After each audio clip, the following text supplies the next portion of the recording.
Hey, you are looking at not just any guys, you are looking at what guys? Don, Tone, Leo, and Jay Leo, those effing guys, TFG. And Jay, I think Ladies and gentlemen, today we're drinking at Moe's. mm, oh yeah.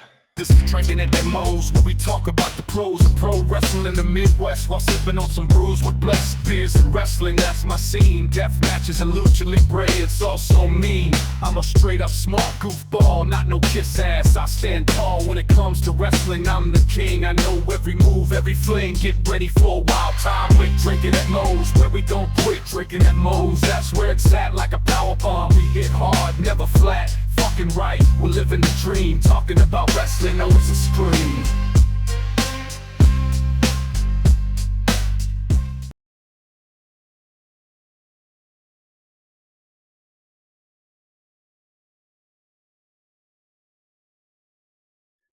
You know, I've always said here at Drinkinatmos, just because it says drinking at Moe's does not mean it has to be alcoholic. So I'm happy to say Drinking at Moe's is sponsored by Prince Nana Coffee. The, the exact same guy you see every week on Dynamite, on Collision. Yes, he has his own coffee and it's freaking delicious. They don't even roast those beans until you've placed your order. And you might be telling me, hey, Big Mo, I'm more of a tea guy. They got you covered there too. Use the referral link in the description of this video. And let's get you dancing like Prince Nana with Prince Nana Coffee.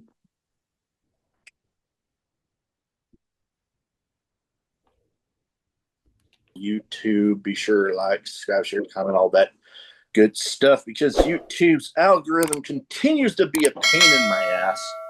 We are most audio platforms too. Don't forget about them. Today, another bit from not only Fantastic League of Wrestling, so part of the Fantastic League of Wrestling series, but me being a fan of tag team wrestling, I knew I had to get these guys on. What guys? I mean, we're talking about those. Yeah, whoops! I about let it slip out. Those effing guys. Wow. We call us TFG for short.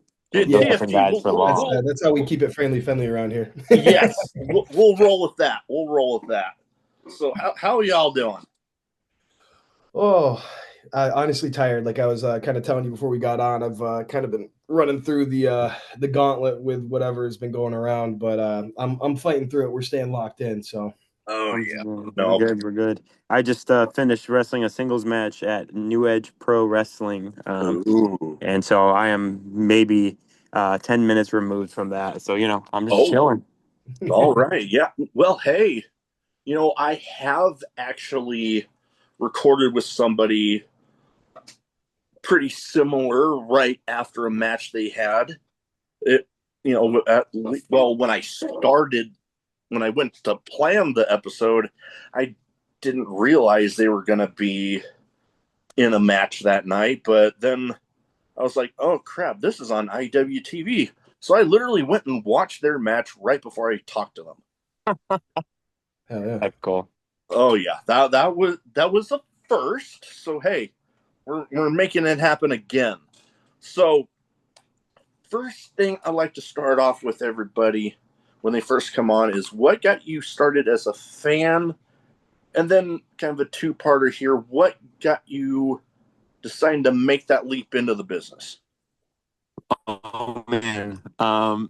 Yeah, we get this one quite often, so we have our pre-scheduled origin story for you. All right. It's not the most exciting, but I mean, I guess starting a little bit beforehand, I kind of fell in love with wrestling originally by my younger brother, who would just tune in. When the product was very family friendly, very PG era wrestling. Obviously, he ate it all up, and I would kind of watch with him just to spend some time with him. And then I noticed I'd be sticking around longer and longer for episodes that were on SmackDown. And then eventually I noticed one day, I'm like, oh, he stopped watching a while ago, and I'm watching this myself. And then I kind of fell in love from there, and I immediately was like, okay, I love this. I need to know everything about it. So I started going back and trying to figure out and learn and know as much as I could because I just was enthralled with it and found all my favorites and my current favorites, past favorites, all that stuff. So I kind of and I come from like a theater background. I was a individual who wanted to be an actor and do film and writing and everything like that. So that's what I thought I was going to do. But then I found wrestling and it was kind of like I always compare it to like live theater, but just a little bit more physical. It's like if you mix theater and football, and I was like, you know what? I love all of this. Hey, it's like you mix all the stunt work for like action movie, and boom, there you go. Exactly, and I'm also like a huge like comic book fan, and so Mm. with wrestling, you got your good guys, your bad guys. They got their signature moves, which are like their superpowers. You got the costumes, and it's like, man, Exactly. I get to be a superhero in real life, which is the nerdiest thing I will ever say live on a podcast. So, Tony, you take it from here, so I don't embarrass myself anymore. No, as far as like my side of things, I kind of grew up in a household where wrestling like wasn't really allowed on the TV. Um, I grew up right around that era where like Eddie Guerrero had passed away and all of that. So like that was right around the era where my mom was like, "I don't think we're gonna watch wrestling anymore." So I was kind of like sneakily watching it and all that. Especially like my stepmom wasn't a huge fan of wrestling. So and I didn't really have any friends that watched wrestling. So I kind of just like once I went to college. I was just kind of watching wrestling by myself still. I met a couple friends that were kind of interested in hanging out and watching it. We had some fun with that. But I get out of college and kind of right after COVID is ending, I decide to go and start training. And, lo and behold, Jay is one of the few people there. And I think originally one of our coaches had us and like two other guys go into a group chat. Well, me and Jay were the only guys who ever used the group chat. And then next thing you know, we were the only guys that were coming every Tuesday for like 2-3 months. So me and Jay did like all of our basics and everything like every week, every day together. So that like chemistry and us being synced up really, really formed well, being that we were constantly working with each other. And eventually just decided to be a tag team because we were told that it'd help us find some bookings early on. Because we originally didn't want to tag. I mean, we both loved tag team wrestling. I wanted to be a That ref. Yeah, exactly. We had different goals in mind from the like out the gate, and I know I remember we were just thinking about like singles gimmicks and or just stuff that we were gonna do, and we trained together, but we still didn't really think about even doing tag team wrestling. And I think we were talking one day because, like Tony said, that we were texting like all the time, like so much that our partners were like, "What are we doing, guys?" But I mean, we still do that, but they're used to it now. Um, but and then we were talking one day, and I think I mentioned something like, "Hey, what if we just tagged?" I mean, I see all these singles guys popping up everywhere, but I'm not seeing any legit tag teams. Like people are just getting thrown together and put in matches, but there's no guys who are like starting as a tag team and looking to continue as a tag team. So maybe we break that mold, and we did, and yeah, it's kind of been it's been a roller coaster ever since. 100%. I was gonna say because definitely. I mean, it's somewhat prevalent on like the national TV scene, but even more so, really, a lot of places on the independent scene, you don't really see a lot of tag team wrestling getting highlighted, which for me is a shame because I'm such a fan of tag team wrestling. I mean, when oh god, okay, I'm dating myself here again, but I'm getting ready to turn 42, and when I grew up, it was in the era of some of the greatest tag team wrestling out there, from guys like the Legion of Doom, the Four Horsemen, and all these other like Legion of Doom. Some of my favorites to this day, like me being the little kid at the time, and I'm just seeing these guys coming out in these football shoulder pads with spikes coming out of them, and the crowd's just going nuts. I'm like, my jaw dropped the first time I saw them. I'm like, oh my God, I love that. Mm-hmm. And I got lucky enough to get to see them live one time. I didn't ever get to meet either of the two, which is a bummer. But hey, yeah, shit happens. Yeah. But yeah, tag team wrestling, you don't really see it getting highlighted that much anymore. And if you do see a team getting highlighted, oftentimes they started out as singles and kind of got thrown together.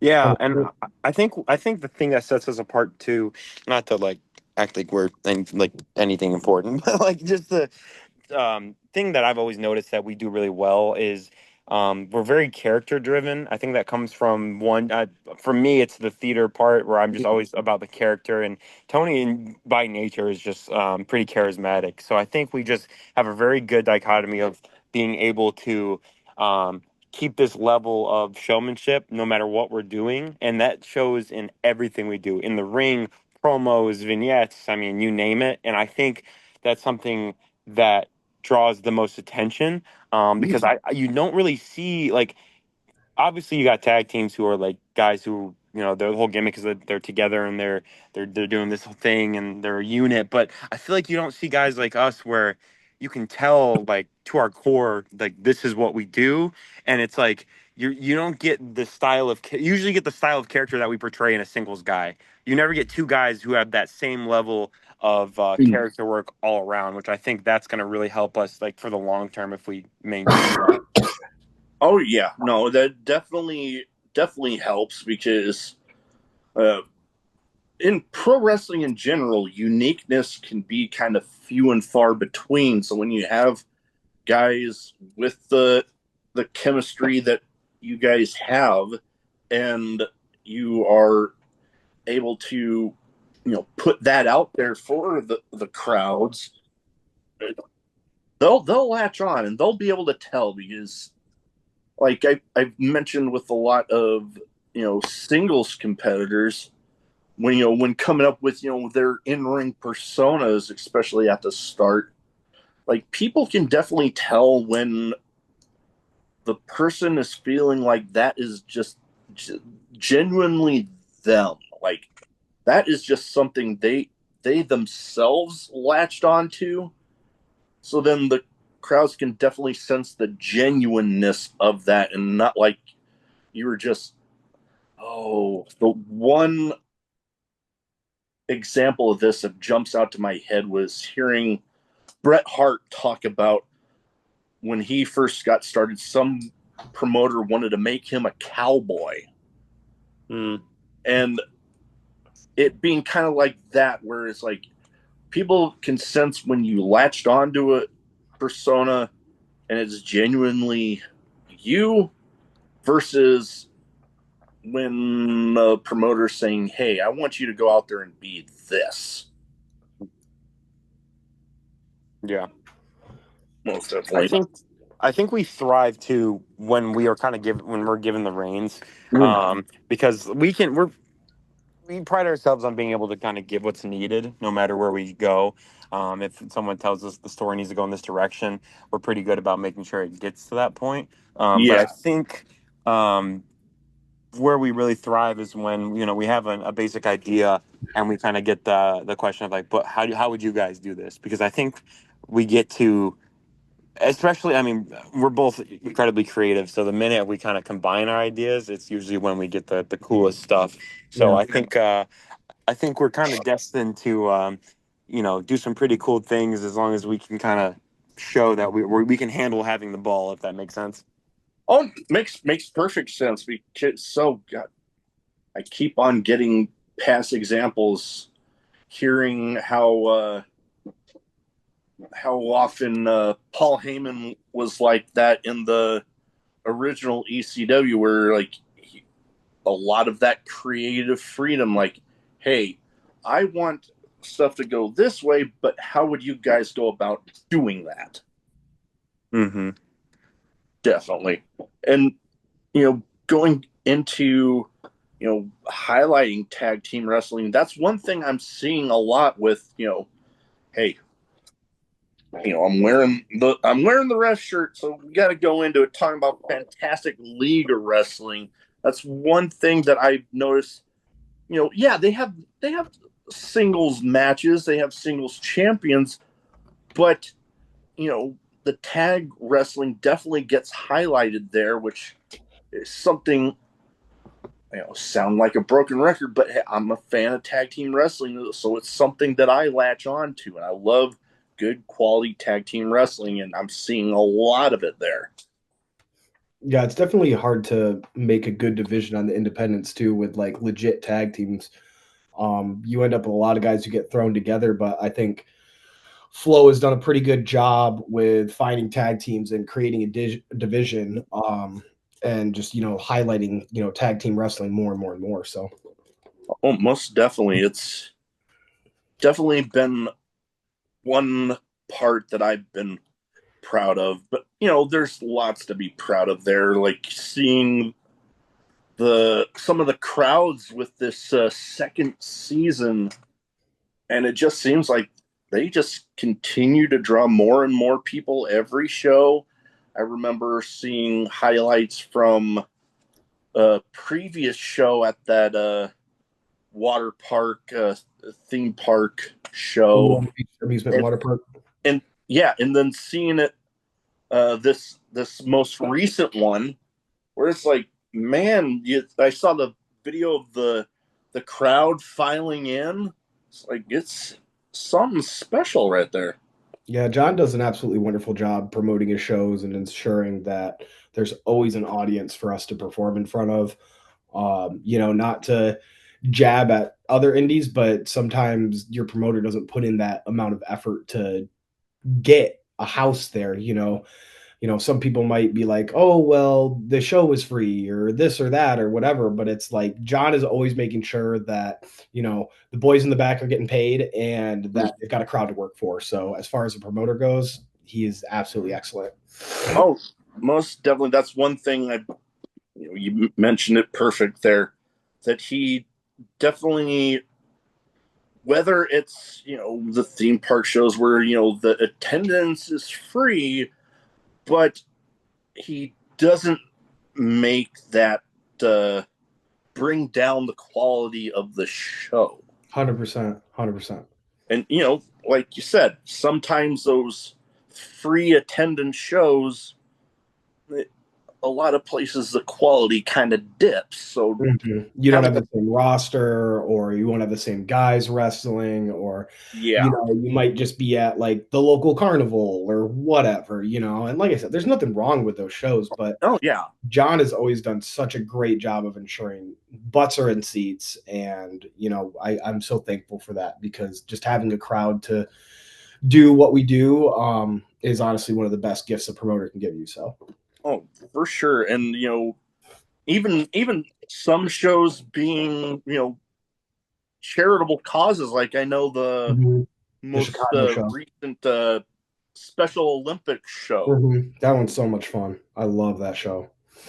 That one looked, from what I could tell, because I've been kind of busy lately, but from what I've been able to tell, from what I've been able to see, yeah, that looked like it was definitely a fun time. Some of just the best fans, man. They believe so much in what we're doing, and having fans like that it's a gift. I gotta also put over Flow in general for just its uniqueness. Because we've worked so many different places, and I feel like John is doing such a good job at cultivating and like bringing in specific talent that really puts over his message of like, this is like I mentioned of the comic book thing earlier, like these are like comic book characters, excuse me. Words are hard. I know. I just wrestled, probably concussed. Leave me alone. So, just it's like a comic book come to life, and he's got some talent that I'm just like, damn, you picked the right people. I mean, with his tag team of like Kenny Nine and Gran Torino, like those guys are just tearing it up in tag team action. The fucking little superstar that is Stella Bujo, incredible. Fucking dude, I'm telling you, just I'm all about John's vision, and I'm really glad that it's coming to fruition. Oh, and yeah. he's bringing in people that are really helping, develop talent even further, like Mike Quackenbush. I mean, God, what a book of knowledge that man is. Oh, yeah. So he's always investing in his people. He's always investing in his wrestlers. Whether it's opportunities to work with very established and just veterans in the business, or if it's those international opportunities, like we're going to be going to Japan to train with Taka Mikinochu and do that for like a month, and then we're going to be wrestling at FTO defending the double dragon belts. It's going to be a wild ride, but that's what we couldn't have done without John. So. Oh yeah, no, you beat me to it, because that was one of the things I was gonna start talking about. Not only the international partnerships that Flo has been able to get into, bringing in people like I just aired the Tommy Gunn episode. That was fun. And you mentioned it perfect. Some of the partnerships even over in Japan, and I saw, I guess with me being as busy as I've been, some stuff slips by me, but I did, when putting my notes together, I saw the stuff about you guys going over there to Japan, which Flo has already had some people go over there so far during this current season they're having. And you guys are continuing along with that. Like, how excited, like, I guess I could sense how excited you guys are, but, for the people that will be listening, how excited are you guys for an opportunity like that? Because, I mean, for me, just strictly from a fan perspective, Japan and being able to even just go to a show over there is like wrestling bucket list material. 100%. Yeah, I mean, I think it's since November, Jay, like last year, we've been preparing for this. It's been, I don't know if you've noticed the countdown on our page. We're like 36 days out today. Yep. It's getting there, it's getting close. And I was telling Jay, every time I make that post, especially now that we're below the hundreds, I'm like, every day I make that, I feel like I'm going to vomit. Just imagine when you get below 10. Right, yeah. And there's so much preparation that we've done for that. Not even necessarily like, we're getting our plane tickets and making sure we've got all of our ducks in a row. But like, going to Japan for us is so much more than just we're going to go over there and train and wrestle. Like, this is going to be, one of the biggest things we do. It's going to be the start of a whole new era of TFG. We're looking at new gear, we're looking at new designs, we're looking at new entrance stuff, we're looking at potentially new music.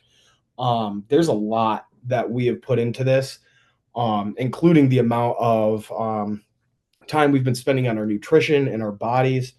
We're in the gym like 6 to 7 days a week, and all of our food's hitting scales, and we're locked in every single day. So it's a crazy experience, just consistently trying to prepare for something that you never feel like you could be ready for. But God, I'll tell you, when we get back from Japan, all of Michigan tag team wrestling is fucked because we came back and we woke up. So, I mean, you mentioned it, thing that I was actually gonna talk about. From what I've been able to gather, God dang, we're getting almost 370 episodes. We're on the way there now. But I've had a few people on that have, gone over to Japan, and the training is a whole different animal. So you guys were already in the right mindset of, getting the nutrition right, getting, training down before you even go over there, because there's a reason the Japanese style of pro wrestling training is infamous for its intensity. 100%. That's definitely something we've thought about a lot. We're ready to get our asses kicked over there. So. And kick a lot of ass. Don't get it twisted. Oh yeah. There's going to be a lot of ass kicking, but we're definitely ready to be grinded harder than we've ever grinded. So take it as well as receive it, or give it as well. Yeah, you guys know what I meant. We got you. Words you are guys hard. know what I meant. Yeah. Anyways, so and you know what I was when you brought up going and defending those double dragon tag belts. Hey, right there, world tag team champions. Yeah, that's a little surreal. I know that's what you got to do in order to make something a world title. It's just kind of crazy to think that we were the guys selected to hold that torch. So, that very big honor right there. The two deserving guys to do it. For sure. Now, okay. In every episode, I have two categories that I like to go, round stuff off with. And I try, first one is a bit of a name game where I try to theme it towards the guests as much as possible. So, being the great tag team that you guys are, I figured each of these will be some of the all-time greats, but also some current greats in tag team wrestling. And I give you the name, first thought that pops into your head. Sure. First one, another one of my all-time favorites. They've definitely made a mark in Japan as well as here in the States. Bubba Ray and Devon, the Dudley Boys. Oh, dude, that's my favorite tag team of all time. 100%. Easy. And are you? Tony's favorite. Yeah, straight up my favorite tag team of all time. And no ifs, ands, or buts.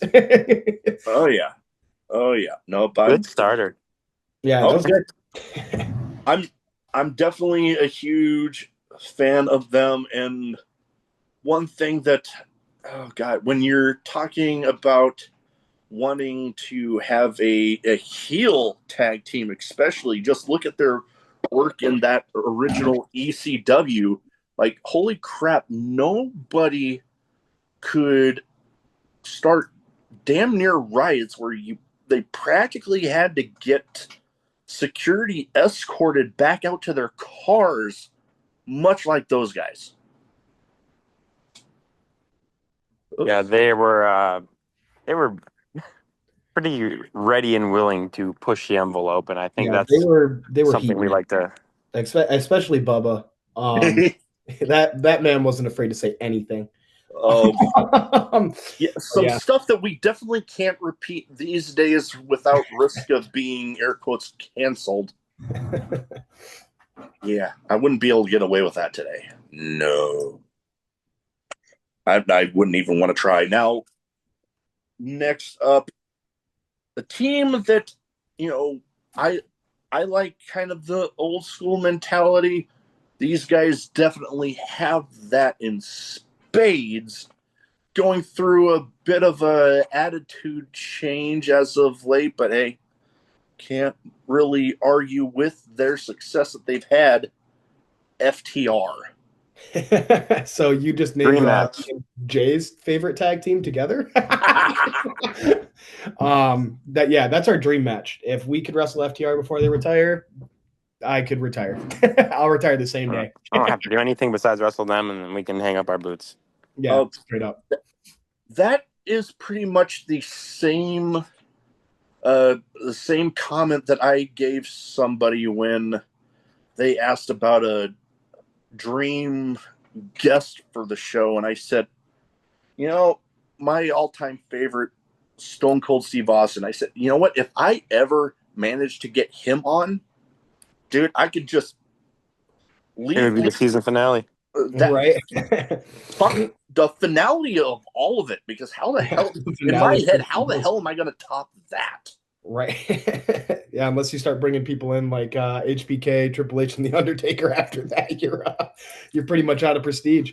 Yeah, well, yeah, but then in my head, shit, I got in my collections back here.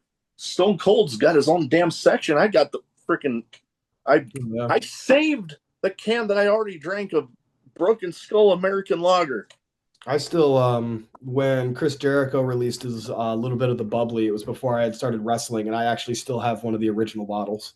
Nice. Yeah. I That have is awesome. still not opened it. Yeah,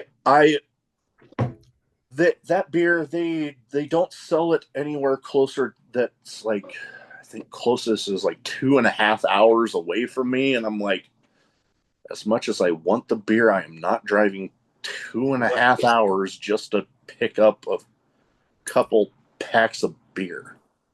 Makes sense. But yeah, that can I actually picked up when my dad and I went to my first ever game up at Lambeau Field. Nice. I I found a grocery store nearby where we were staying, and lo and behold, they had it, and I picked up the last damn pack of it. Mm. So I was like, "This is a sign. I have to buy it." All right, now, Lord, I get on some tangents every once in a while. Oh, you're good. It friggin' happens. But getting back into the list. Okay, these two, eh, you can't argue with the success that they've had. Although, I don't know. I'm not. Oh God, you can't argue with the guy that's kind of their leader right now either. But the Creed brothers. Hmm. Full honest opinion on the Creed brothers is I think they have a lot of potential. They're gonna have to look deep down in their hearts and find a little bit of personality before am too interested in them. That might be a little harsh, but I am a very big proponent of if you can do all the flips and cool stuff you want. Mm. But the minute you're in front of a camera and I lose interest, then I am uninvested in you as a whole. Um, and so Yeah. I enjoy their matches. I will sit through American Made match. But Yeah. the reason I invest in a Chad Gable match is because not only is he one of the best to ever do it, but I am so interested in anything Chad Gable has to say, any insults, Mm. it's like I like them and I think they have a lot of potential. I just hope they give a little bit more hearts into it so that way we can see them for the long term. But You Yeah, can definitely. I'd have to agree with all that. I don't have a huge opinion on them. One opinion I do have is like an amateur wrestler. I did it for like 8 years. I don't hate the amateur wrestler gimmick in wrestling, like in professional wrestling. I think it can work, but you've really got to put your character over. Like Kurt Angle with the gold, like he's got the gold medal, he's got all this merit.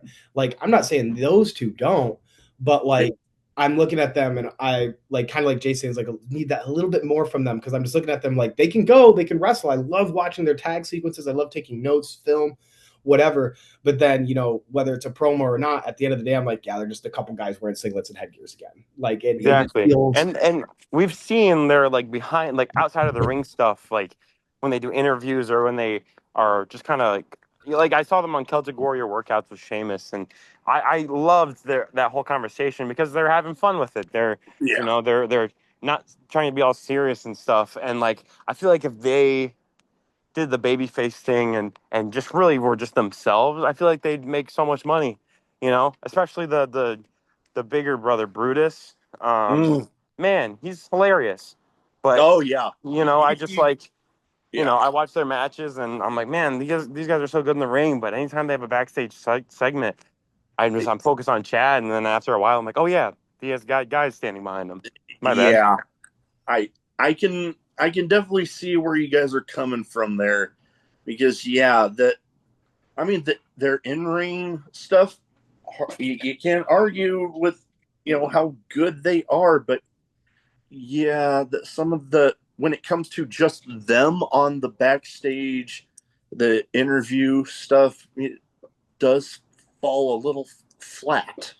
Yeah, I'd almost like if they did something like kind of not necessarily silly, but if they did like, we're the best amateur tag team that's ever existed. Like, I don't know if they're going to be heels, like, you know what I mean? Like, because like amateur wrestling doesn't have tag teams, but if they, if they want to claim something they are, or just Yeah. bring their amateur wrestler characters up more. Like I said, Kurt Angle had his thing, Chad Gable has his thing, like Josh Alexander has his thing. Like, he's the walking weapon. He's not just a guy with a singlet and headgear on. He's so much more than that. He like shows, he's like, oh no, I'm a shoot fighter. Like I can go, I can do all these things. So I don't know. I need that little extra sometimes when people go that, the singlet headgear route. For sure. You know what? I'm not gonna be the last one, but I do have to bring up these guys because in our day and age, if you want to talk about tag team wrestling, these guys are still going, and hey, they're doing their thing. The Hardy Boys. That was my brother's favorite tag team when we were kids. He was obsessed with Matt Hardy. I loved that whole era of like TLC, Edge and Christian, Dudley's. Like, obviously, if I was a big Dudley's fan, like the Hardys were right there in second place. Their character work is great. Their in-ring work is great. It's hard to complain about a Hardy's tag team match. That's for sure. No, they are, in every sense of the word, trailblazers, and as individuals are just so creative. And like, man, the brain on Matt is. I would love to sit and pick his brain, and even Jeff. It's like, they are on such a different level. And fun fact actually. So for a while, my dad, he drove trucks, and he was everywhere around the U.S. Yeah. And he was telling me like there's a stop. I cannot remember which state, so I'm not going to guess. But he went to the stop that he went to the same hotel, and he said quite often he used to get up early and go down to the bar, and they would have like coffee and espresso and stuff like that in the mornings. And that he kind of had the same people he'd hang out with. And then one day I'm watching Hell in a Cell, and it was the match where it was like Jeff Hardy versus Randy Orton, where they did the whole spot with the ear and the screwdriver. Oh, God. Okay, you finish your story, but I got something that brought up a memory that I'll talk about when you're done. Yeah, but so I'm watching that, and it's during Jeff's entrance, and my dad's walking by, and I just kind of noticed that like I didn't hear his footsteps anymore. So I'd look back, and he's just kind of staring at the TV, like squinting. I'm like, "What's up?" And he goes, "That's the guy." And I go, "What guy?" He goes, "The guy with the face paint. I have coffee with him like all the time." I'm like, "Jeff Hardy?" He goes, "Yeah, him and his brother." And I'm like, "You know his brother?" I think that's his brother. He's got like the blonde streak in his hair. And I stood up and I went, "What?" I was like, "How long you been doing that?" He goes, "I don't know, a couple years." I'm like, "Couple years?" So my dad was just casually having coffee with the Hardys. Completely down. One of the greatest tag teams of all fucking time. Yeah, it was like right when they were doing their tag team run in WWE, and then was that after they came back at Mania as the surprise fourth and had century. And then Matt left, and then it was just Jeff. And it was weird. I was telling him like, yeah, next time you see him, like, I don't know, get a picture or something. He's like, all right, cool. And then he never saw them again. Of course. But you bringing up that spot with Orton, that like anytime I see a wrestler out there with those things in their ears, and I'm like, dude, why haven't I ever seen somebody in like a anything goes like hardcore match just take a screwdriver, put it through there, and just twist the shit out of it? And then he did it, and I'm like, man. Ew. No, I had my ears pierced at one point, and I lost those earrings in a match, and I decided, you know what, it's not for me. Yeah, and I'm about as straight edge as CM Punk when it comes to tattoos and piercings. First off, I said tattoos and piercings. You can't compare CM Punk when saying I don't have tattoos or piercings. Brother's got both. No, that's my version of straight edge. I got some.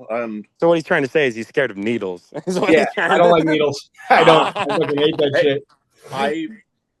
I have been. I've learned that I can tolerate them as long as I'm not looking at them as they're going into me. Yeah, Oh, not me, I'm the dude. same I'll way. I watch that always whole look away, and process. the nurse is like, "Are you okay? You're not gonna pass out, are you?" I'm like, "Can you hurry it up?" I'm like, Oh, anytime they're about to bring one by me, I'm like, okay, before you bring it over here, just let me look over here mhm. Oh When I no, was give in me. college, I and used to just give go. plasma, and I want all the the nurse ink. got crazy. Give me all the ink. Give me all the piercings. Oh, Tony can stay straight edge, and I'll be the Brody King as we get to that part in our career. oh, I got enough. dude. I got enough Dude. color coming into my beard, so Exactly. You got your Oh own little man, thing going on. Brody King. Okay, that guy right there. I such a huge fan of his. But that brings me to the last team on this list, and well, I actually just met these two as of this recording just about a week ago. Humble brag, whatever.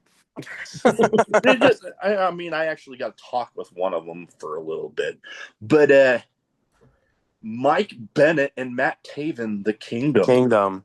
oh, That's another match I would think that we would do really well in.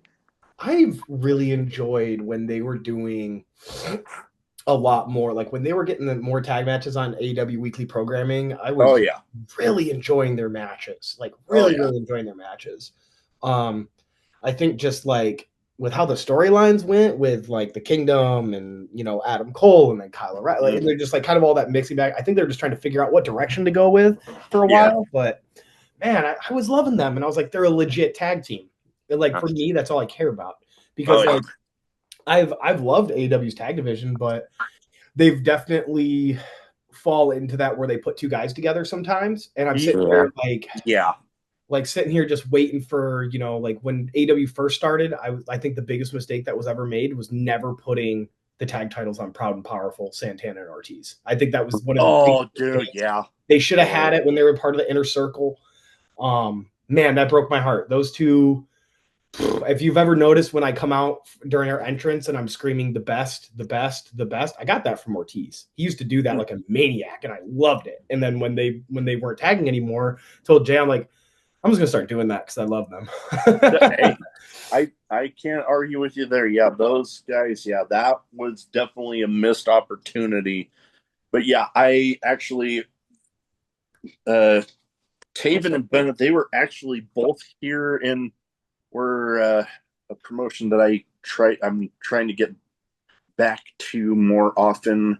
But they were actually here this last Saturday, and yeah, it was fun. Okay, funny little story with Mike Bennett that I actually have. My thing at a wrestling show when I'm not doing like commentary or something is my whole thing is I want to make somebody crack, whether it's wrestler, referee, photographer, somebody. So you're a heckler, is what you're saying. You like to heckle. Sometimes, yes. Other times, I think I he's a just want. comedian over here, Tony. Oh, trust me, I got stories. I actually, one time in a match here in Omaha, I got Mike Bennett to crack. This was when the Undisputed Kingdom was still really going, and Roderick Strong had that whole thing where he'd just yell out randomly, "Adam!" Oh yeah. Well, during his match, I found a moment where the crowd had just died down a little bit, and I couldn't help myself. I just yelled it out, and you could see Mike Bennett was just looking down, like he was like trying to say something, like "you son of a." And then Wow. I talked with him after, and it was like, "Dude, you popped the hell out of me." I'm like, "Yes." That's something me and Jay are always trying to do to each other in matches. We Yeah, had a match probably one too time. much. Yeah, we had a match one time where I told him I was just going to get jazz hands over. And I did. Oh, I you're did. I such a never did it bastard again. man for that. That was so. That was such a stupid match. It was great though. It was like a good match, but He man, legit would not stop, and I was like, "All right, it's funny." And then like the rest of the match, he kept going, jazz hands. I'm like, "All right, dude, come on." the German suplex I took was so good. Oh, dude, We I had was the like, whole "All right, crowd. clearly That this was is what so we're good. doing." It was so good. Yeah, I Oh. love doing shit like that, trying to pop J and doing stuff like there's always you might catch me saying something random in a match. Like we hit a move that's a powerbomb neck breaker. And every time we hit it, you'll probably hear me say something like, "Here comes the neck breaker." And that's just an inside joke between us. Like it so there's just there's all those little things. I love trying to pop Jay during the It's middle of because the he night. knows I'm out there trying to be all big and tough and Yeah, scary, and then he just says stuff, and I'm like, "All right, dude, yeah. can we Oh can we lock in?" yeah. Can we I be love serious? it. I love it. Go ahead. No, I was just saying it's just fun. Like, you get those moments to talk with wrestlers. Like we just had someone recently, they told us they were going to do a dive and they were going to do like a flip over the ropes. And then when they came, they just did a normal dive. And I remember when we all hit the ground, I rolled over to him and I said in their ear, I'm like, "Did you get scared?" you know?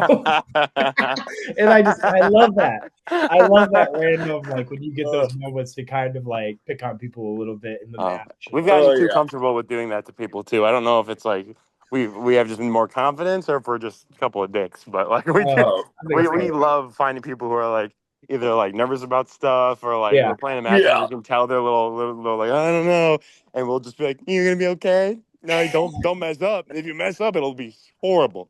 You might not be able to come back." Oh, that sounds like something I do. Oh, we're dicks. Most of Respectfully. the time I'm not, but when a lot of my friends have learned with me, do not give me an opening for a joke or I am taking it. Oh yeah, that's us on the mic. Yeah. Oh, I love the amount of people that have told me and Jay were like, "Oh, I'd love to do like a promo against each other sometime." And I'm like, "Dude, I don't know why you're trying to Oh, have that's a bad such an idea early on your guest." part, pal. I was like, that's your funeral, bud. oh man. Yeah, my whole thing, I'm trying to get more commentary gigs, but one that I did was well, it's not running anymore, but the place, it was their debut and they were making announcements for a second show, and one of my commentary partners made the statement, "Man, it looks like a solid second show," and I'm like, light bulb went off in my head, and without missing a beat, I just said, "Yeah, because nobody likes a runny number 2." And he had to stop. I could hear him. He's like, "God damn it." I'm like, "Yeah, I got you." But yeah, that's me. I am the type that commentary, especially, I will bring the same energy I bring when I am just a fan in the crowd.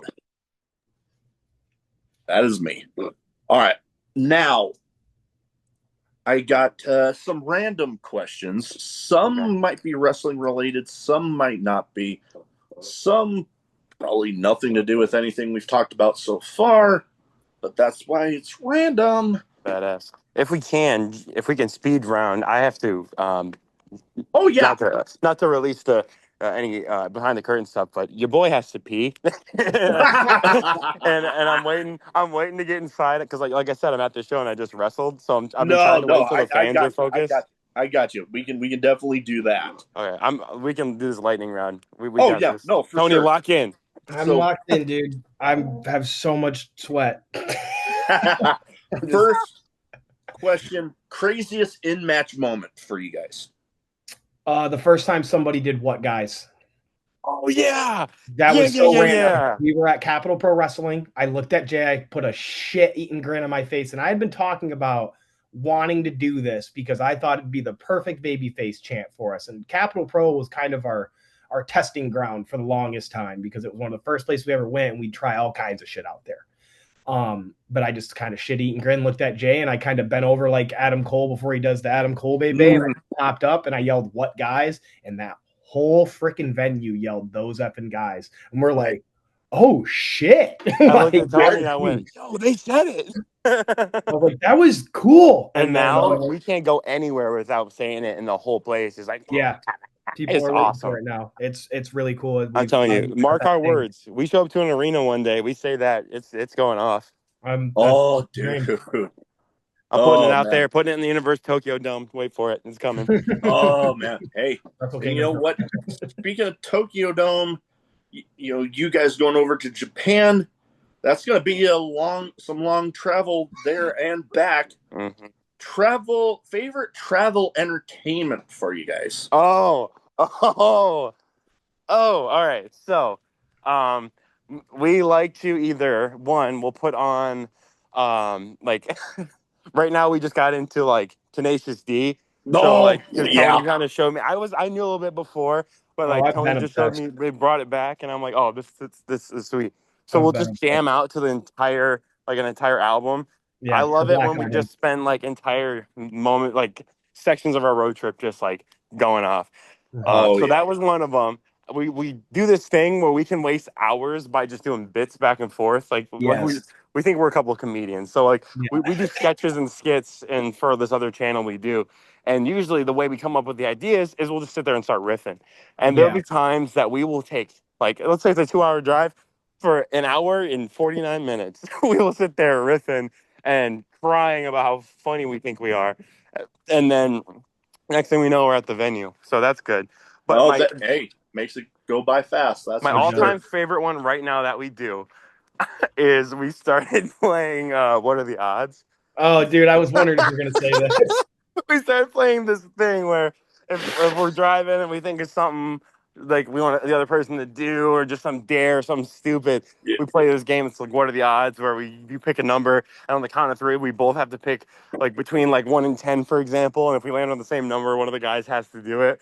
Then and we played it one time at this place. We were getting food because you had this huge... It was a Whole Foods. It was not a place to be making a disturbance. Oh no, we had this, and we're eating because there's this like little place, an eatery inside of the Whole Foods bagel shop, and they gave us these big paper bags to with our food in them, and so we finished eating, and Tony says something like, "Wouldn't it be funny if I just like blew into this and popped it really loud?" And I just look at him and I'm like, "Do it." He goes, No. And then we sit in silence for half a second, and he just looks at me with that same grin and goes, "What are the odds?" We did it. That was the first time we played.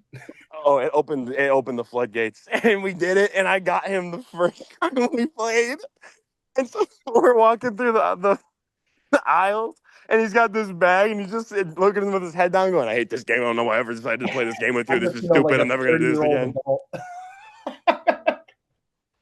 Oh God! And right before we leave, he just bang, and he's like, "I hate this game. I hate you. Everyone shut up. No one talk to me." Yeah, that's a sonic boom throughout the entire Whole Foods, and I'm just like, I can't do this, dude. I'm ever since then. Anytime we were in the car or we're someplace, anytime we can sneak that game in, I love it.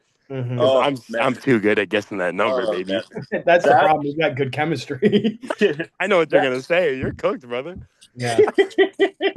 That reminds me of the time when the whole toilet paper fiasco at the beginning of the pandemic, and I'm like, holy crap, I gotta go to like Walmart and see this for myself. And then I just got the idea of doing a TikTok where I'm like doing a whole Beavis impression, like, "I need TP for my bunghole. Where's the TP?" Good Lord. I had people in the next aisle rolling. Oh my goodness! No, we have way too many bathroom stories. If we ever do another one of these, we could do 3 encounters where we've been in a bathroom and something has happened. Just to put it like simply, like for some reason, me and Jay cannot enter a bathroom without seeing a fully naked person, or something in the bathroom not working and us not knowing until it's too late. Oh jeez. Yeah, we could do a whole pod on that. Just about how we are cursed to never use the bathroom at a public place. Yeah. We're always asking, like, is there a bathroom for just the wrestler? Yeah, because the public one, something's gonna happen. It's in the Something will happen. We're damned if we stop at a Walmart and use the pisser. We'll be no, that's not allowed. That's where it all Not started. allowed. People get vicious in those ones. They speak up a little bit. Oh yeah, don't want to mess around there. All right, so I know getting to the end here. There's 2 questions here that I got to ask you. You made me think of one with bringing up Tenacious D. Favorite Tenacious D song?